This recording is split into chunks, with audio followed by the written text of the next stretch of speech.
पिता पुत्र और पवित्र आत्मा के नाम पर आमें। प्यारे मित्रों, सबको जय यीशु। आइए हम सब मिलजुल कर प्रभु के आगे अपने को समर्पण करते हुए, स्तुति और आराधना करते हुए, प्रभु का वचन स्वीकार करते हुए हम आशीष पाएंगे।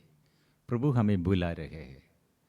वचन में आगे बढ़ना है, वचन पढ़कर और वचन मनन चिंतन करते हुए जीवन में छुटकारा पाना है। क्योंकि प्रभु ये वचन के अभाव में हमारे अंदर अंधकार और शैतान बांध कर रखते हैं और ऐसे अशुद्धता, अपवित्रता, अविश्वास बढ़ जाते हैं। इसलिए प्रिय मित्रों, वचन द्वारा प्रभु कितने लोगों के लिए अनुग्रह प्रदान किया और कितने लोग अनुग्रह पाया, वो सब हमारे आगे ऐसे विश्वासियों का उदाहरण बहुत है। और जो अविश्वास करते हुए जीवन और नष्ट हो गए, ऐसे लोगों के जीवन में हम सीखना है। हम हमारे जीवन उद्धार करने के लिए हमें बुला रहे हैं, नष्ट करने के लिए नहीं। शैतान यही चाहते हैं। इसलिए हम मिलजुल कर वचन सुनते हुए प्रार्थना करेंगे। स्तोत्र ग्रंथ 14 पद संख्या 6 और 7 हम पढ़ते हैं। क्या तुम दरिद्र की योजनाओं को विफल करना चाहते हो, जब कि प्रभु उसका आश्रय दाता है। यह दीनहीन और दयनीय स्थिति में लोग, ऐसे अनपढ़ लोग होगा और अज्ञानता में होगा, आम लोग होगा। प्रिय मित्रों, दयनीय लोग, दरिद्र लोग, यह अत्याचार करने के लिए दूसरा लोग है। दूसरा लोगों के विषय में हम पढ़ते हैं, अत्याचार करने के लिए। प्रिय मित्रों, यहाँ प्रभु किसके पक्ष में रहते हैं? दुखी के और पापी के। और ऐसे जीवन में जो हताश मन में प्रभु नहीं छोड़ देता है, वो आश्रयदाता है। इसलिए जो ऐसे दुष्टता, अंदर अत्याचार, दूसरे के विरुद्ध और ऐसे बुराई करते हैं, सोचना है प्रभु से प्यार करते हैं। अभी वो दरिद्र होगा, अभी वो दयनीय होगा और रोगी होगा, लेकिन प्रभु ने क्या कहा है? मैं रोगियों के लिए और रोगियों के साथ मैं आया हूँ। पापियों के लिए वो क्षमा देता है। इसलिए प्रिय मित्रों, आश्रयदाता जो प्रभु पर भरोसा करते हैं और प्रभु के पास आकर पुकारते हैं, प्रभु उसे संभालते हैं। इसलिए हम हमारे अंदर दुष्टता ऐसे सोचते हैं, बुराई ऐसे करने के लिए निर्णय लिया है, प्रिय मित्रों, ये प्रभु के विरुद्ध है। फिर हम वचन में पढ़ते, कौन सियोन पर से इस्राएल का उद्धार करेगा? मतलब वो आश्रयदाता है, हमें पुनर्निर्माण करते हैं। हम नष्ट, जो ऐसे नष्ट हुआ है, उजाड़ा और नष्ट किया, वो शैतान है। वो शैतान द्वारा अपने जीवन ऐसे बुरी हालत में, प्रिय मित्रों, यह प्रभु हमें पुनर्निर्माण करते हैं, उद्धार करते हैं, पुनर्निर्माण करते हैं। हम पाप द्वारा अंधकार में डूब गए हैं, विपत्ति में डूब गए हैं, दुष्ट आत्मा के बंधन में, लेकिन प्रभु उद्धार करने वाला है। प्रभु अपनी प्रजा के निर्वासितों को लौटा लाएगा। इसलिए प्रभु हमें ऐसे उद्धार करेगा, पुनर्निर्माण करेगा। लौटा मतलब हम ऐसे गड़बड़ी में, ऐसे हम कीचड़ में, ऐसे हम अंधकार में हम रहते हैं। यहाँ प्रभु हमें उद्धार करने के लिए अपनी प्रजा के निर्वासितों को लौटा लाएगा। इसलिए प्रभु छुड़ाएगा, प्रभु बंधन खोलेगा, प्रभु रास्ता मार्ग वो दिखाएगा। तब याकूब उल्लसित होगा और इस्राएल आनंद मनाएगा। ये प्रार्थना स्तोत्र ग्रंथ ये 14 नास्तिक लोग और अविश्वासी लोग ईश्वर का अस्तित्व को नकारा दिया और इनकार किया है।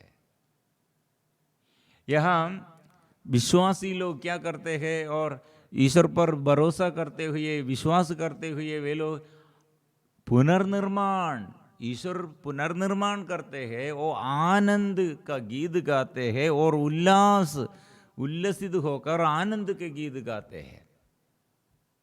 प्रिय मित्रों, ये वचन और याकूब के बारे में, इस्राएल के बारे में, और क्यों ऐसे लिखा है दाऊद, ये हमें सिखाने के लिए ऐसे प्रार्थना में ये बात उल्लेखित करने के लिए कारण ये है, मतलब याकूब ऐसे भाग गए थे। वहाँ एक स्वप्न, उसे ये दर्शन उसने पाया, स्वप्न देखा है। वो हम ईश्वर उसको ऐसे स्वप्न दिखाया, एक सीढ़ी धरती पर खड़ी दी, उसका सिरा स्वर्ग तक पहुंचता था। उत्पत्ति का ग्रंथ अध्याय 28 में हम पढ़ते हैं। ईश्वर याकूब के पास खड़ा हो गया और बोला, मैं प्रभु तुम्हारे पिता इब्राहिम का ईश्वर तथा ईसा का ईश्वर हूँ। मैं तुम्हें और तुम्हारे वंशजों को यह धरती दे दूंगा जिस पर तुम लेट रहे हो। तुम्हारे वंशज भूमि के रजगणों की तरह असंख्य हो जाएंगे और पश्चिम तथा पूर्व, उत्तर तथा दक्षिण फैल जाएंगे। प्रभु अभी ये याकूब के आगे बात कर रहे हैं, दर्शन दिए हैं। इसमें क्या अनुग्रह का संदेश वो बोल रहे हैं। मैं तुम्हारे साथ रहूंगा, तुम जहां कहीं भी जाओगे मैं तुम्हारी रक्षा करूंगा और तुम्हें इस प्रदेश वापस ले जाऊंगा, क्योंकि मैं तुम्हें तब तक नहीं छोड़ूंगा तब तक तुमसे जो कहा उसे पूरा ना कर दो। याकूब नींद से जाग उड़ा और बोला, निश्चय ही प्रभु इस स्थान पर विद्यमान है और यह मुझे मालूम नहीं था। प्रिय मित्रों, इसलिए जो अत्याचार करते हैं उसके जीवन में क्या होगा, और जो अत्याचार सहते हैं उसके जीवन में प्रभु क्या करेगा। अभी याकूब को समझ में आया है प्रभु दूर नहीं है, प्रभु उसका प्यार प्रमाणित किया है और संदेश दिया है, वादा की है, मैं रक्षा करूंगा। और इसलिए याकूब के अंदर दुख था, निराशा था, क्योंकि वो अपने देश में से वो भाग गए थे, उसके अंदर इसलिए निराशा। लेकिन अभी प्रभु ने दर्शन दिए हैं। याकूब नींद से जाग उड़ा और बोला, निश्चय ही प्रभु इस स्थान पर विद्यमान है और यह मुझे मालूम नहीं था। वह भयभीत हो गया और बोला, यह स्थान कितना श्रद्धाजनक, यह तो ईश्वर का निवास है, यह स्वर्ग का द्वार है। इसलिए वो नाम बेथलेहम, बेथेल ऐसे रखा है, बेथेल। इसलिए वो जगह को सब, और ये जहाँ याकूब ये ड्रीम, ऐसे ये स्वप्न देखा है वहाँ, और उसके अंदर विश्वास आया है, प्रभु क्या कर रहे हैं, पुनर्निर्माण करेगा। इसलिए वचन में हम ये स्तोत्र ग्रंथ में हम पढ़ते हैं, इस्राएल का उद्धार करेगा, प्रभु अपनी प्रजा के निर्वासितों को लौटा जाएगा, याकूब उल्लसित होगा और इस्राएल आनंद मनाएगा। इसलिए नष्ट हो गए थे, आनंद नष्ट हो गए, चंगाई और स्वास्थ्य लाभ नहीं दे, और घर में ऐसे अशांति दे, शांति नहीं दे, ताकत नष्ट हो गए थे, विश्वास नष्ट हो गए थे। लेकिन ईश्वर क्या करेगा, ईश्वर सब कुछ और प्रदान करेगा। प्रिय मित्रों, कितने उदाहरण ऐसे प्रभु भक्तों के लिए प्रभु ने और अपना सामर्थ्य प्रकट किए हैं। एस्तेर का ग्रंथ, वहाँ हम अच्छा एक प्रभु भक्त के विषय में हम पढ़ते हैं, मुर्दकाई, क्योंकि इस्राएली लोग दासता में है। मुर्दकाई इसलिए इस्राएलियों के बीच में से मुर्दकाई, और अपने देश के प्रति, अपने ईश्वर के प्रति उसके अंदर प्यार है। अन्य देश में वो रहते हुए अपने ईश्वर को मन में और आराधना करते हैं। यह हम एक बात है। हामान एक व्यक्ति है, वहाँ हामान नामक ये व्यक्ति राजा का सेवक है, बड़ा सेवक है। सब लोग हामान को नतमस्तक करते, दंडवत प्रणाम करते हैं। लेकिन मुर्दकाई उसने, मैं अपने ईश्वर को, मैं घुटने टेक कर मैं नतमस्तक करते हैं, आराधना करते हैं मेरे अपने ईश्वर के आगे। लेकिन ये शत्रु हामान के आगे मैं नहीं करूँगा। इसलिए हामान के अंदर क्रोध आया और मुर्दकाई को मार डालने के लिए, और केवल मुर्दकाई को नहीं, वो समस्त यहूदी जाति का सर्वनाश करना उसने चाहा है। मुर्दकाई स्तुति आराधना करते हैं, लेकिन वो अपने ईश्वर के आगे। इसलिए मुर्दकाई और वो यहूदियों का ईश्वर और उसके प्रति, और नामान ये हामान के अंदर क्रोध आया, गुस्सा आया।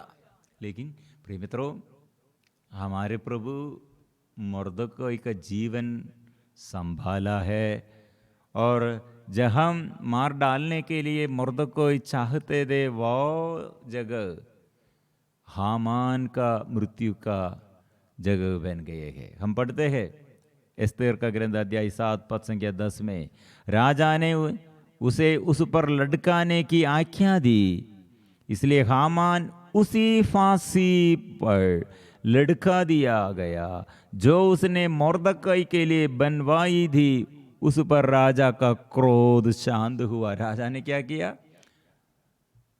अपने सेवक हामान को मार डाला। मुर्दकाई ईश्वर का भक्त है, वो ईश्वर को आराधना करते हैं। हम प्रभु, हमारे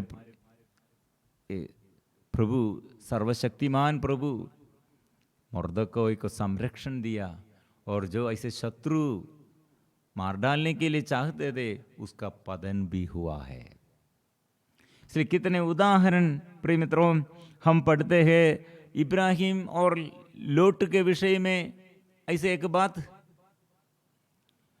प्रभु को प्यार करते हैं। इब्राहिम सदा ईश्वर का कहने पर ईश्वर ने जो कहा है वो विश्वास करते हैं, उसके पीछे चलते हैं। लोट उसका भाई है, लेकिन वो उसके अंदर ईमानदारी नहीं दे, प्यार नहीं दे, स्वार्थता, धन संपत्ति के पीछे और उसके मन थे। फिर हम पढ़ते हैं इब्राहिम और ये लोट ऐसे दोनों अलग सेपरेट हो गए थे।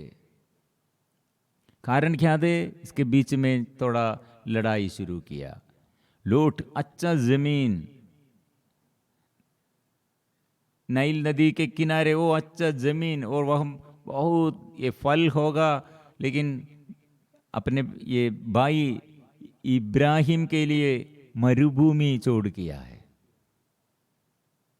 मरुभूमि आप ये ले लो, मैं ये समृद्धि, ये जमीन में बहुत समृद्धि है, वो आप चुन लिया है।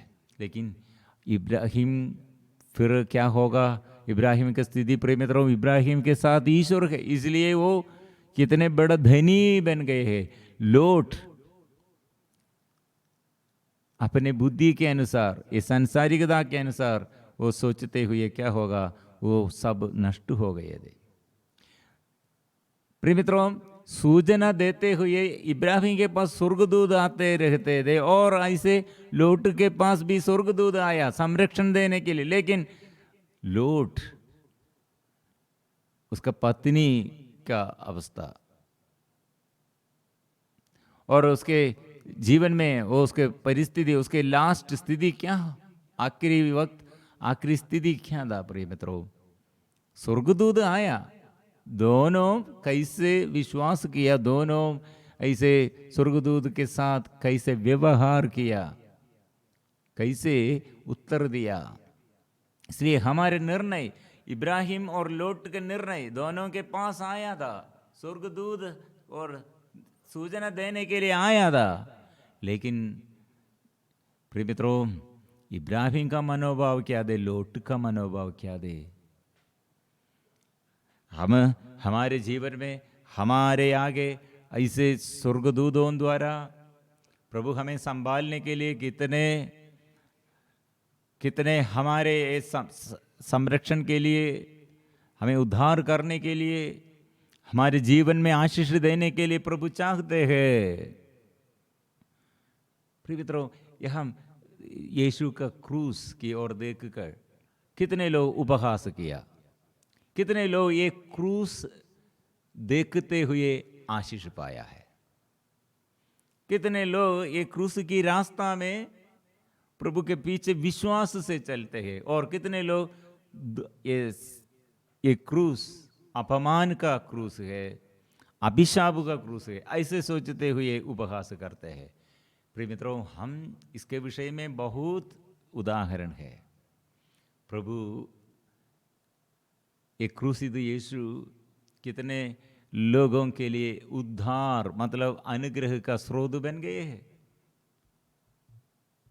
ये मृत्यु के समय भी कितने लोग अनुग्रह पाया है, कितने लोग अभिशाप में और अविश्वास में रहते हैं। यह धर्मात्मा है, कौन कहा? शतपति ने कहा। ऐसे कितने लोग प्रिय मित्रों, मृत्यु के समय भी यीशु कलवारी पहाड़ पर क्रूस पर लटक कर ये प्रार्थना के समय और यीशु की ओर देखकर कितने लोग अनुग्रह पाया है। प्रभु हमें बचाएगा। हम प्रार्थना करने की जरूरत है, विश्वास करने के लिए, और विश्वास करने का ये मेरे अपना मर्जी है, स्वीकार करना है वो मेरा मर्जी है। बहुत लोग अपने मर्जी से तिरस्कार करते हैं, इसलिए ये आतंक है, पतन है, जो प्रार्थना में और प्रभु के आगे विश्वास में है। प्रभु आश्रय दाता है, वो उद्धार करता है, वो हमारे जीवन में सदा और सदा हमको संरक्षण देता है। इसलिए प्रिय मित्रों, अभी हम स्तुति करेंगे, प्रार्थना करेंगे, आराधना करेंगे। आज प्रभु से छुटकारा हम चाहते हैं, प्रभु से चंगाई हम चाहते हुए, प्रभु से आशीष चाहते हुए हम जोर से स्तुति गीत गाएंगे, स्तुति करेंगे, हम आराधना करेंगे।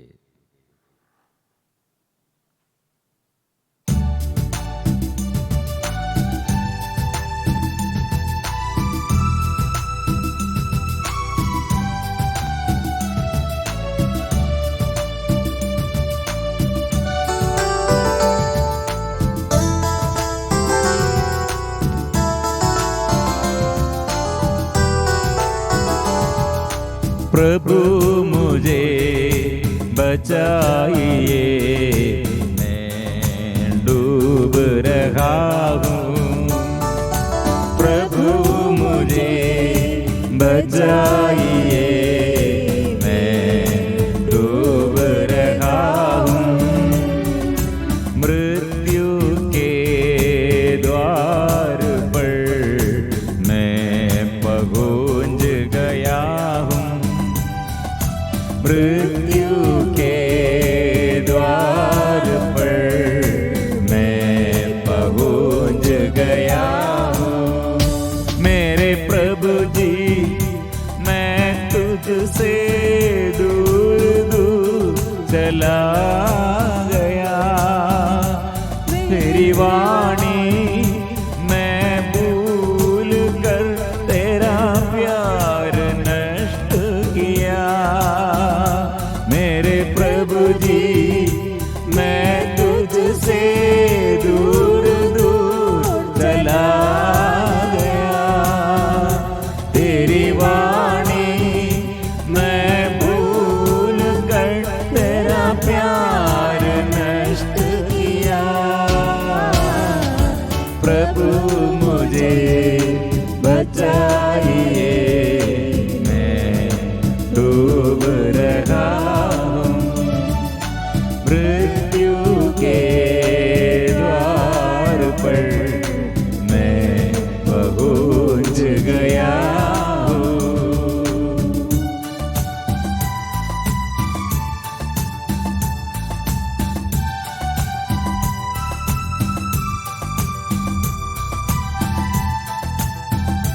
शांति मुझसे चली गई, विपत्ति मेरे और घेरे रही। शांति मुझसे चली गई, विपत्ति मेरे और घेरे रही।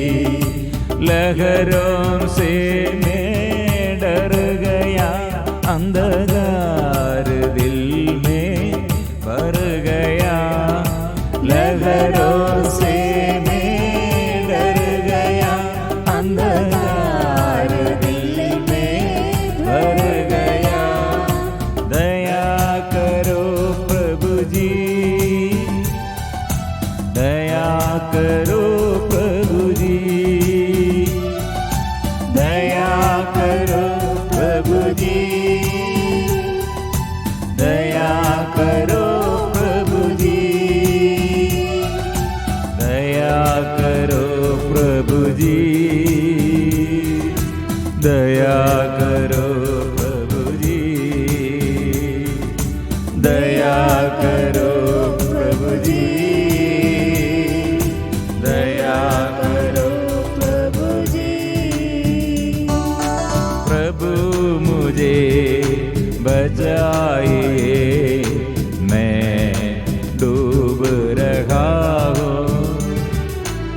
प्रभु मुझे बचाइए, मैं डूब रहा हूँ। इसलिए प्रिय मित्रों, ये प्रार्थना में जो स्वीकार करते हैं, प्रभु लौटाएगा और प्रभु उद्धार करेगा। प्रभु आश्रय दाता है और उल्लास और आनंद वो मनाएगा प्रभु के भक्त।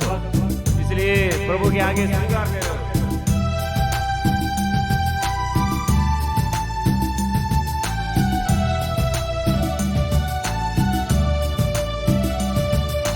जन्म से ही मैं अपराधी हूँ, माता के गर्भ से पापी हूँ।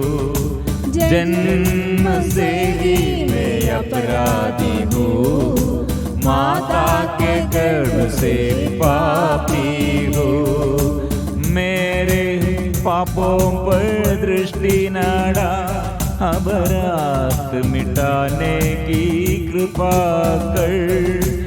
मेरे पापों पर दृष्टि न डाल, अपराध मिटाने की कृपा कर।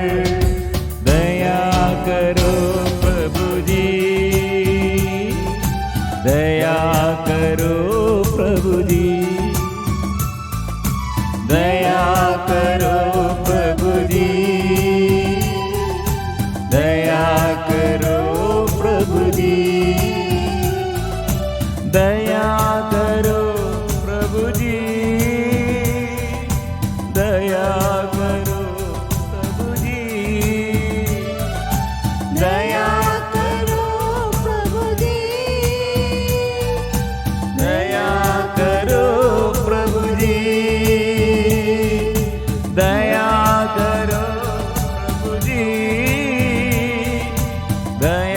करो प्रभु जी, दया करो प्रभु जी, दया करो प्रभु जी, दया करो प्रभु जी, दया करो प्रभु जी,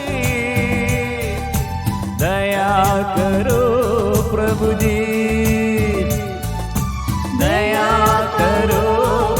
जी, दया करो प्रभु जी। आराधना। प्रभु दया करो, हम पर दया करो। प्रभु दया कर, हम पर दया कर। ओ प्रभु दया कर, हम पर दया कर। प्रभु दया कर, प्रभु दया कर। प्रिय मित्रों, जो अपने दुख में, संकट में और प्रभु के ओर अपने दुख और संकट समर्पण करते हुए पुकारते हैं, प्रभु दुखियों से दूर नहीं है। और विपत्ति में और हमारे जीवन ऐसे डुबाने के लिए प्रभु नहीं चाहते हैं। एक दिन ऐसे शिष्यगण सोचते हैं, प्रभु बचाइए, आंधी और तूफान कितने उग्र रूप से और रास्ता में बाधा डालने के लिए आया है, इसलिए लहरों से वे लोग डर गए हैं। वे लोग सोच रहे हैं हम डूब रहे हैं, मृत्यु और मर जाएगा। वे लोग, इसलिए प्रभु यीशु आप सो रहे हैं, हम डूब रहे हैं, बचाइए,